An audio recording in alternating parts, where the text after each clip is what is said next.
इथे उपस्थित असलेले सन्मान्य आमदार गोरखे साहेब, नगरसेविका गोरखे मॅडम, उपस्थित असलेले सर्व प्रमुख मान्यवर, उपस्थित असलेले सर्व हिंदू बंधू भगिनीनो आणि माझे सर्व तरुण मित्र, आज आपल्या हिंदू संमेलनाच्या निमित्ताने आज आपण इथे सर्वजण इथे उपस्थित आहोत.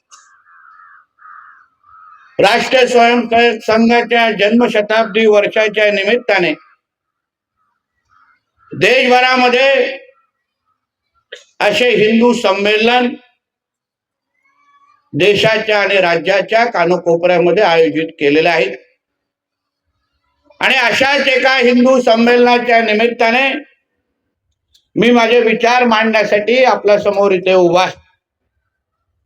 माझ्या अगोदर आमच्या दोन्ही भगिनींनी अतिशय प्रभावी पद्धतीने आपले विचार आपल्या समोर मांडलेले आहेत. आज आपण इथे उपस्थित आहोत. या सभेमध्ये उपस्थित असलेला प्रत्येक व्यक्ती कोण कुठला पक्षाचा कार्यकर्ता नाहीये, कुठला आमदार मंत्री नगरसेवक नाहीये, पण एक हिंदू म्हणून आपण इथे सगळेजण उपस्थित आहोत. आणि आज आपण इथे सगळेजण एकत्र आल्यानंतर तुम्ही एकंदरीत पूर्ण वातावरण बघा, सगळं कसं भगवमय झालेलं आहे. तुम्ही विचार करा, हिंदू संमेलनाच्या निमित्ताने आपण हिंदू म्हणून जेव्हा एकत्र यायचं ठरवतो तेव्हा सगळं कसं भगवमय होत. आणि असंच अगर आपण आपल्या हिंदू राष्ट्रासाठी कोणीही अगर वाकड्या नजरेने पाहत असेल तेव्हा अगर आपण एकत्र हिंदू म्हणून आलो तर विचार करा, हे हिरवे साप औषधाला पण देशामध्ये राहणार नाही, ही परिस्थिती निर्माण होईल. औषधाला पण राहणार नाही, तसेही 10 आणि 12% आहे. आणि हिंदू म्हणून आज आपण 90% आहोत या देशामध्ये. आणि ह्या हिंदू राष्ट्रामध्ये आपण ठणकावून बोललं पाहिजे, हा हिंदू राष्ट्रच आहे. काही आपल्यातले शाणे आहेत जे विचारतात, अरे हिंदू राष्ट्र कसं? मला ज्या देशामध्ये 90% हिंदू राहत असतील, देश जगामध्ये 56 इस्लामिक देश आहेत, 56. मग आमचा एक देश आला, आम्ही आमच्या देशाला अगर हिंदू राष्ट्र म्हणत असू आणि स्वीकारत असू तर कोणालाही हिरव्या मिरच्या लागण्याची काही गरज नाही, काही गरज नाही. आणि आपणही ठणकावून सांगितलं पाहिजे, इकडे तिकडे काही न बघता. कोणी किती आपल्याला अरेरावी केली तरी त्याला गप्प बसवण्याची ताकद आपण हिंदू म्हणून आपल्यामध्ये असलीच पाहिजे, हे आवर्जून तुम्हाला ह्या निमित्ताने सांग. हीच आपण हिंदू म्हणून आपली ताकद आहे. लक्षात, आपल्या देशामध्ये आपल्याबद्दल अगर विचार होणार नाही तर मग काय पाकिस्तान आणि कराची मध्ये होणार का? मी नेहमी सांगतो, आमच्या देशामध्ये हे सर्व धर्म समभावाचं टेप रेकॉर्डर वाजवायचं नाही, हे भाईचाराचं टेप रेकॉर्डर वाजवायचे नाही. या हिंदू राष्ट्रामध्ये इथे पहिलं हिंदूंचं हित बघितलं जाणार आणि मग सगळ्या दुसऱ्यांना मोजलं जाणार, हे स्पष्ट आहे. आणि आम्ही तेच धारणा घेऊन आज देशामध्ये वावरतो. आणि हीच भूमिका आपल्या सगळ्यांमध्ये असली पाहिजे. आता बघा, काल ईदचा सण झाला, कुठेही दगडी मारली, कुठेही त्या लोकांना काय अडचण आणली. काही भागामध्ये तर रस्त्यावर गॅस सिलेंडर वरती केलेले आहे लोकांनी, कोणी त्याला काय अडचण आणली. पण आमच्या सणसुदी आल्या, गणपती आले, होळी आली, हनुमान जयंती आली, रामनवमी आली. बघा हे सगळे हिरवे साप कसे बाहेर येतील. मग लगेच आमच्यातलेच काही शाणे होळी आली तर बोलतात ड्राय होळी हे साजरी करा. दिवाळी आले तर बोला का फटाके नाही, पर्यावरणपूरक दिवाळी मानवा. मग आता 2-3 महिन्यांनी जेव्हा बकरी ईद येईल त्यांना सांगा ना, इको फ्रेंडली बकरी ईद करा. व्हर्च्युअल बकरी तयार करा आणि कापत बसा अब्बाला खुश करण्यासाठी. कराल का? कोणी सांगण्याची हिंमत तरी करतं का? कोणी आव्हान तरी करण्याची हिंमत करतं का? हा विचार तुम्ही सगळ्या जणांनी घेतला पाहिजे. आपण हिंदू म्हणून आपल्या कुठलाही सणासुदीच्या वेळी असो, आपल्या कुठल्याही मंदिराकडे असो, राजरोज पद्धतीने कोणालाही आपल्याला सल्ले द्यायला देतो, पण या हिरव्या सापांना कोणीही बोलण्याची कोण हिंमत पण करत नाही. ह्याबद्दल कधीतरी आपण हिंदू म्हणून विचार करायला पाहिजे. आपला कुठलाही सण आला, गणेश चतुर्थी आली तर लगेच हे लोक दगड मारणार, रामनवमी आली तर लगेच मिरवणुकीमध्ये अडचण आणणार, आमच्या पोलीस बांधवांना सांगणार की नाही इधर मस्जिद के सामने से नहीं लेके जाने का, पोलिसांना सांगणार नाही हमारा नमाज का वक्त है यहां से नहीं लेके जाने का. मग काल जेव्हा ह्यांची ईदच्या नावाने एक महिना गपचूप होते रमजानच्या नावाने, काल कसे सगळे बिळाच्या बाहेर निघाले बघा. कुठल्याही हिंदूंनी अडचण आणली? सर्व धर्म समूह आहे ना आपल्या देशामध्ये. ह्यांचे जसे सण असतात तसे आमचेही सण असतात ना. मग ह्यांच्या सणाच्या वेळेस ह्यांची मोहरम असेल, ईद असेल, काही असो, हे पाहिजे तेव्हा डीजे वाजवणार, पाहिजे तशा मिरवणुकाने काढणार. विचारा कधी रस्त्यावर कशा बाईक चालवतात हो आडवे तिडवे लोक. मग ह्यांना कोण थांबवायची हिंमत करत नाही. फक्त सगळे दगडी आपल्याच काळात काय निघतात, आपल्याच सणासुदीच्या वेळी काय निघतात, हे हिंदू म्हणून तुम्ही सगळ्यांनी विचार करायला. याचसाठी तर हे हिंदू संमेलन आहे. नाही तर काय फावल्या वेळामध्ये आजची रविवार संध्याकाळ जात नव्हती आणि म्हणून चला सगळ्यांनी एकत्र करा, भगवे टोप्या घाला आणि चला एकत्र बसून जरा 2-3 तास चांगली भाषणं ऐका आणि घरी जावा आणि झोपा. तेवढंच करतो आपण. हा उद्दिष्ट नाही आहे बांधवा. एक हिंदू म्हणून आपण आपल्या देशामध्ये कसं वावरलं पाहिजे या गोष्टी आपण शिकल्या पाहिजे आणि त्याच पद्धतीत तो धाक निर्माण करायला पाहिजे. भीती निर्माण झालीच पाहिजे. अशा पद्धती जेव्हा पोलीस बांधवांकडे जेव्हा मागण्या येत आहेत की नाही उनका रामनवमी की मिरवणूक इधर आना नहीं चाहिए, ही हिम्मत पण त्यांच्याकडून निघता कामा नाही. एवढी ताकद आपल्या हिंदू समाजाने आपल्या देशामध्ये निर्माण करायला पाहिजे. एवढी ताकद निर्माण करायला पाहिजे. आणि आता तर तुम्ही चिंता कशाला करताय? आम्ही बसलोय ना मंत्रालयामध्ये, काही त्रास होणार नाही. कोणाचं काय कुठे काय करायचं ते करा, झाल्यानंतर फोन करा, अगोदर विचारायला फोन करू नका. बघा फोन करा, निताईजी असा असा कार्यक्रम झालाय, कार्यक्रम पत्रिका पाठवू का? पुढचं मी बघतो. और देश आपल्या राज्याचे मुख्यमंत्री हे कडवट हिंदुत्ववादी आहेत. आम्ही सगळेजण मंत्रालयामध्ये बसलोय, आम्ही छातीतोक पद्धतीने सांगतो आज या राज्यामध्ये जे हिंदुत्ववादी विचाराचं सरकार आहे ना ते या हिंदू समाजाने आणलंय, या गोल टोपी दाढीवाल्यांनी नाही आणलंय. मी आज आमदार म्हणून तुमच्या समोर उभा आहे ना. मी कुठल्या मोहल्ल्यांमध्ये पण गेलो नाही मत मागायचं, पॅम्पलेट पण वाटले नाही.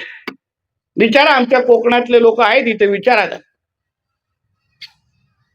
प्रत्येक वेळी माझं मतदान वाढत गेलेलं आहे आणि मी छातीतोक पद्धतीने सांगतो आज जे आमदार आहे ना फक्त हिंदू मतांवर झालेलो आहे, हे मी छातीतोक पद्धतीने सांगतो. मग काय हरकत आहे स्वीकारायला? सांगा तू. आपण ही छातीतोक पद्धतीने स्वीकारलं पाहिजे आणि वावरलं पाहिजे. या परिसरामध्ये असंख्य मंदिर आहेत. येणाऱ्या माझ्या सहकारी कार्यकर्ता सांगत होता काही लोक आहेत लँड जिहादच्या नावाने इथे वळवळ करणारे, आमच्या मंदिराकडे वाकड्या नजरेने बघणारे. ते आता महाविकास आघाडीवाले घरी बसले आहेत. आता हिंदुत्ववादी भगवादारी आहेत मंत्रालयामध्ये. फक्त एक तक्रार करा, परत शुक्रवारी सिलेंडर वरती येणार नाही एवढी काळजी मी निश्चित पद्धतीने घेईन, एवढा विश्वास देतो. काही चिंता करू नका, आम्ही बसलोय ना इथे. फक्त हिंदू म्हणून तुमच्याकडून कुठली चूक होता का नाही हे बघा. काही तक्रारी अशाही आल्यात का हिंदूंची संस्था आहे त्याच्यामध्ये एका हिरव्या सापाला घुसवलाय. वा, कधी जामा मस्जिद मध्ये कुठल्या हिंदूला घेतात का? कधी प्रकरण ऐकलंय? कुठल्याही त्या वक्फ बोर्डमध्ये आता आपल्याला वेगळा कायदा करायला लागला, त्याच्यामध्ये बदल करायला लागलं की बाबा तुम्ही असा जो मुसलमान नाहीये त्यालाही त्या कमिटीमध्ये घ्या, हे सांगायला लागलं आम्हाला. पण आमचेच नाही नाही, एक आपला गंगा जमुना तहजीब, वा त्यांच्या जेव्हा धर्माचा जेव्हा विषय येतो ना, तेव्हा ते लोक नाही बघत गंगा जमुना तहजीब, तेव्हा नाही बघत सर्व धर्म समभाव, तेव्हा त्यांना जे काही कुराणमध्ये लिहिलंय ते तेवढंच कळलं. आपण सगळे जे इथे उपस्थित आहोत ना, त्यांच्यासाठी काफेर आहोत. आपल्याकडून साधं ते विकत पण घेऊ शकत नाही. जी आमची आता ताई बोलत होती ना, विकत घेणं, ते काय स्कॅन कोड बीड पाठवणं, या गोष्टी पहिलं तर बंद झाल्या पाहिजे. आमच्या माता भगिनी बाजारपेठामध्ये गेल्यानंतर, मार्केटमध्ये गेल्यानंतर पहिलं आधार कार्ड त्याचा तपासा, तरच त्याच्याकडून विकत घ्या, हे आवर्जून या निमित्ताने सांगतो. तो हिंदू असेल तर रंग दे रे बाबा, कोण अब्दुल बसला असेल तर लगेच दुसऱ्या दुकानाकडे निघून जा, काय गरज नाही त्या लोकांकडून पैसे. कारण तो सगळा पैसा ते काय कुठे दुसरीकडे देत नाही, सगळं जिहादसाठी वापरतात. हा जो लव जिहादच्या नावाने हे जे काही नाटकं हे लोक सुरू केलेले आहेत, कुठून येतो यांच्याकडे पैसा? सगळ्या गोष्टी ठरलेल्या असतात. तो आता केरला स्टोरी भाग 2 बघा आवर्जून, सगळं ठरलेलं असतं. श्रीमंत घरातले आमच्या भगिनीला फसवायचंय तर काय करायला पाहिजे, मध्यम वर्ग असेल तर तिच्याशी बोलणी करायची असेल तर किती खर्च करायला लागेल, त्याचा दुसरा कुठला भाग असेल तर त्याला किती खर्च लागणार, हे त्यांच्याकडे सगळं ठरलेलं असतं. आम्ही तर ऐकलं मेनू कार्ड पण असतो त्यांच्याकडे, जातीनिहाय मेनू कार्ड लिहिलेलं असतं, ह्याचे एवढे मिळणार, ह्याचे एवढे मिळणार, जातीनिहाय मेनू कार्ड तयार असतं त्यांच्याकडे. मग आपण पण विचार करून समाजामध्ये वावरलं पाहिजे. हे आता हे जे लव जिहादचे हे जे काय नावाने होणारे जी नाटकं आहेत ना, त्याला आपण एक प्रोत्साहन कसं देता कामा नये, ह्याबद्दल आपण ह्या निमित्ताने विचार कराल. आणि आता तर आपल्या तर राज्यामध्ये शक्य नाही. आम्ही निवडणुकीच्या वेळी जो शब्द तुम्हाला सगळ्यांना दिलेला की महाराष्ट्रामध्ये हिंदुत्वादी विचाराचं सरकार तुम्ही निवडून द्या, आम्ही सक्षम आणि मजबूत असा धर्मांतर विरोधी कायदा तुम्हाला आणून दाखवू. तसं याच अधिवेशनामध्ये आम्ही सक्षम असा कायदा आणलेला आहे. यापुढे कुठलाही हिरवा साप, कुठलाही जिहादी माझ्या कुठल्याही हिंदू बहिणीकडे अगर वाकड्या नजरेने बघितलं ना, 7 वर्ष तरी परत मस्जिदीकडे जाऊ शकणार नाही, असा कायदा तो कडक आहे. 7 वर्ष तरी करूनच बघा, मजा येईल आम्हाला. करून सोडायला येतो आम्ही जेलमध्ये. 7 वर्ष नॉन बेलेबल आहे म्हणून ही सगळी मस्ती आता काय आमच्या राज्यामध्ये चालत नाही, लक्षात. या हिंदू संमेलनाच्या निमित्ताने हिंदू म्हणून जेव्हा आपण एकत्र सगळेजण येतो, तेव्हा आपण पण निर्धार करून इथून गेलं पाहिजे. कार्यक्रम म्हणून ह्या इकडे पाहू नका. नुसतं आम्ही बोलतोय, तुम्ही ऐकताय आणि परत घरी जाऊन उद्या सकाळी उठून परत सहन करताय, तर मग इकडच्या ह्या कार्यक्रमाचा काही उपयोग होणार नाही. छत्रपती संभाजी महाराज, छत्रपती शिवाजी महाराजांनी आपल्याला कोणाचं सहन न करण्याची सर्वात मोठी शिकवण आपल्याला इतिहासामध्ये दिलेला आहे. स्वराज्य म्हणजे काय? स्वराज्य म्हणजे कुठल्याही आव्हानाच्या समोर उभं राहून, त्या आव्हानाच्या समोर उभं राहून आपण त्या गोष्टी सहन न करणं, हेच तर महाराजांचे संस्कार आपल्यावर आहे. मग एका बाजूला छत्रपती शिवाजी महाराजांचं नाव घ्यायचं आणि दुसऱ्या बाजूने सगळ्या गोष्टी सहन करायच्या. ह्या गोष्टी मग महाराजांचे अनुयायी आपण स्वतःला म्हणू शकत नाही. आणि म्हणून हिंदू राष्ट्रामध्ये आपण ठणकावून आपल्या हिंदू राष्ट्राला भक्कम करण्यासाठी अजून जोरदार काम करायला. खूप गोष्टी आहेत बोलण्याचा, खूप यांची वळवळ चालते. आता हे राम मंदिराचा उल्लेख आमच्या ताईने केला. काय आव्हान दिलं जात आहे? राम मंदिर बनाए ना, आगे जाके हमारी सत्ता आन दो, हम उधर वापिस बाबरी मस्जिद बनाए. होणार तुम्हा लोकांना सहन? किती कारसेवकांनी आपल्या आयुष्याची पर्वा न करता तिथे जे काय राम मंदिर आज उभं केलेलं आहे, त्याला टिकवणं आणि त्याला मजबूत करणं हे हिंदू म्हणून आपल्या सगळ्या जणांची जबाबदारी एक लक्षात घ्या. आपण आपला देश आपल्याकडे ठेवणं, आपला हिंदू राष्ट्र मजबूत करणं, हेच तर हिंदू म्हणून आपली जबाबदारी आहे. बाकी विकास आणि या सगळ्या गोष्टी होतच राहणार आणि ते आम्ही करणार, त्याच्यामध्ये काही दोन विचार नाही. पण आज जे काय वळवळ हे लोकांची सगळीकडे सुरू आहे, प्रत्येक गोष्टीमध्ये आपल्या धर्माला नजरेसमोर ठेवून तुमच्या समोर हे लोक वागतात. अहो, कधीतरी त्या कुराणमध्ये काय लिहिलेलं आहे, त्यांच्यासाठी कुराण आणि इस्लामच्या पेक्षा मोठं काहीच नाही, हे लक्षात घ्या. आणि मग तुम्ही त्यांच्याशी व्यवहार करत असताना, बोलत असताना, तुम्ही त्याच्याबद्दल का, तुम्ही त्यांच्या बरोबर कसं वागता, ह्याही गोष्ट महत्वाची आहे. त्यांच्या कुराणमध्ये स्पष्ट लिहिलं आहे, या तर हिंदू, हा तर हिंदू त्यांच्यासाठी काफिर आहे, या तर त्याचा धर्मांतर करा, या तर त्याला मारून टाका. हे स्पष्ट त्यांच्या कुराणमध्ये लिहिलेलं आहे. कोणालाही बोललो, मुल्ला मौलवीला इथे बाजू, माझ्या समोर उभा करा आणि विचारा, हे लिहिलेलं नाही का? आणि म्हणून हिंदू म्हणून तुम्ही सगळ्या जणांनी ठाम निर्धार करून आपण इकडून गेलो पाहिजे. हिंदू संमेलन घेणं, त्या भगवा ध्वजच्या समोर उभं राहणं, एवढ्यापर्यंत हिंदू म्हणून स्वतःला म्हणू नका. नितेश राणे की जय जे म्हणत होते ना, मी त्यांना सांगेन, नितेश राणे की जय म्हणू नका, गर्व से कहो हम हिंदू है हे म्हणून या संमेलनाच्या बाहेर. राष्ट्र स्वयंसंघ सारखी एक देशभक्त अशी संघटना, राष्ट्र निर्माण आणि व्यक्ती निर्माण करणारी संघटना, काय मुख्य हेतू आहे? समाज उभा राहायला पाहिजे. एक नितेश राणे, एक अमित गोरके, एक गोपीचंद पडळकर, एक महेश लांडगे काहीच करणार नाही तुम्हाला.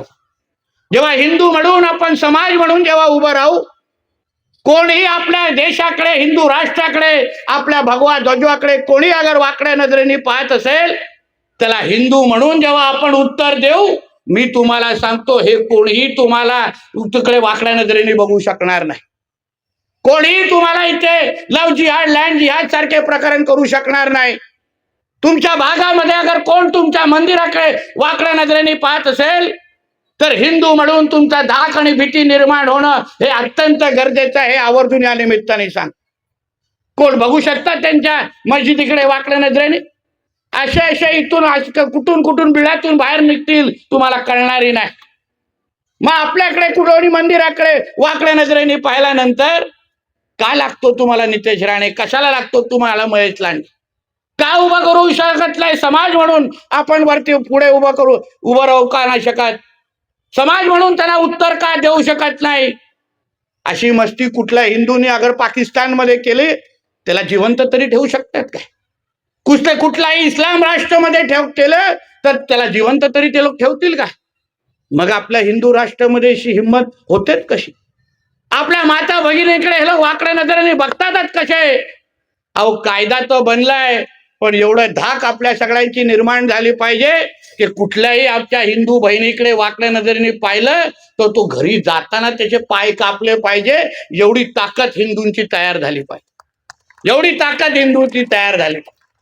आणि म्हणून एवढंच सांगण्यासाठी, आवाहन करण्यासाठी मी आवर्जून तुमच्या इथे आलेलो. नाहीतर हिंदू संमेलनामध्ये आम्ही काय कुठल्या व्याख्यान देणाऱ्यापैकी तुम्हाला माहिती मी नाहीये. त्या चौकडीत आपण बसत पण नाही. मला व्याख्यान बोलायला लागतो, मी त्याच्याकडेच बघायला लागतो. ह्याच्याने माझा काय संबंध? बघा, माझ्याच टायमाला लाईट बंद केलं, कारण आपण ऑलरेडी तापलेलो आहोत. अजून तापलं तरी तर काय प्रॉब्लेम होईल तुम्ही विचार करा. पोलिसांचं काम वाढेल. म्हणून तुम्हाला आवर्जून सांगेल, हिंदू संमेलनाच्या निमित्ताने वातावरण जसं भगवमय केलंय ना, 365 दिवस 24 तास वातावरण भगवमयच राहिलं पाहिजे, हा निर्धार करून या हिंदू संमेलनातून तुम्ही लोक गेलं पाहिजे. तरच या सगळ्याचा प्रयत्नाचा उपयोग आहे. नाहीतर एक कोणतरी भगवा ध्वज उभा करतो, आपण बोलतो अरे वा रे चांगला केलाय, आणि नंतर उद्या ते लोकच जेव्हा हे हिरवे साप जिहादी येऊन जेव्हा तिथे मस्ती करतील, तेव्हा आपण व्हॉट्सअपवर चर्चा केल्याशिवाय काहीच राहत नाही. आणि म्हणून या निमित्ताने तुम्हाला मी आवर्जून सांगणार, आपली ताकद ओळखायला शिका. आपण आपल्या राष्ट्रामध्ये अगर हिंदू म्हणून आपली ताकद दाखवली नाही, तर हे आपल्या राष्ट्राकडे वाकड्या नजरेने बघणारे खूप आहे. वर्षानुवर्ष आपण छत्रपती शिवाजी महाराजांना एवढं 3.5 वर्षानंतर पण का मान? छत्रपती संभाजी महाराजांचं जे उदाहरण आमच्या ताईने दिलं, अहो त्या औरंग्या आणि त्या टिप्याच्या समोर ते लोक झुकले नाही, तर आपण या हिरव्या सापांचा का मोजतो, हा सर्वात मोठा प्रश्न तुम्हा लोकांना विचारायचा.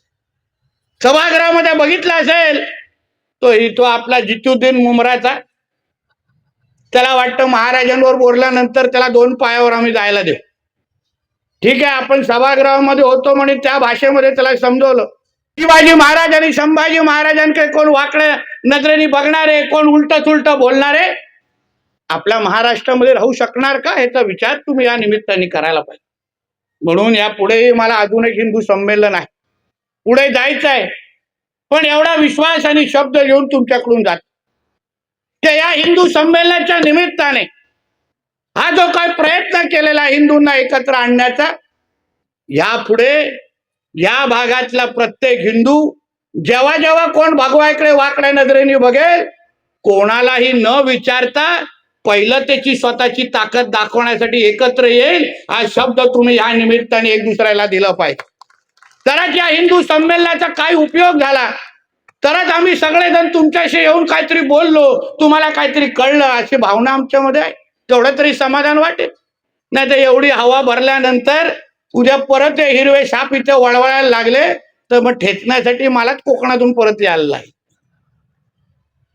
म्हणून या निमित्ताने परत एकदा आयोजकांचे मी आभार मानेन की ह्या निमित्ताने जे काय आपल्या सगळ्या हिंदू बंधू भगिनींना एकत्र केलेला आहे, एक संदेश आपण दिलेला आहे की आम्ही एकत्र आलो, आम्ही फक्त आमच्या हिंदू राष्ट्राला मजबूत करण्यासाठी आम्ही एकत्र आलेलो आहे. यापुढे कोणीही आमच्या हिंदू धर्माकडे, आमच्या भगवा ध्वजाकडे कोणीही वाकड्या नजरेने पाहिलं तर आम्ही काय त्याला परत घरी जायला देणार नाही, हा संदेश या हिंदू संमेलनाच्या निमित्ताने गेलाच पाहिजे, हे आवर्जून या निमित्ताने तुम्हाला सांगतो. आणि परत एकदा आपल्या सगळ्यांचे, आयोजकांचे सगळ्यांचे मनापासून आभार मानतो. इथेच थांबतो. जय हिंद, जय महाराष्ट्र, जय जय श्रीराम. एक विनंती करतो, खिशातला मोबाईल काढा आणि लाईट ऑन करा. आपलाच काढा.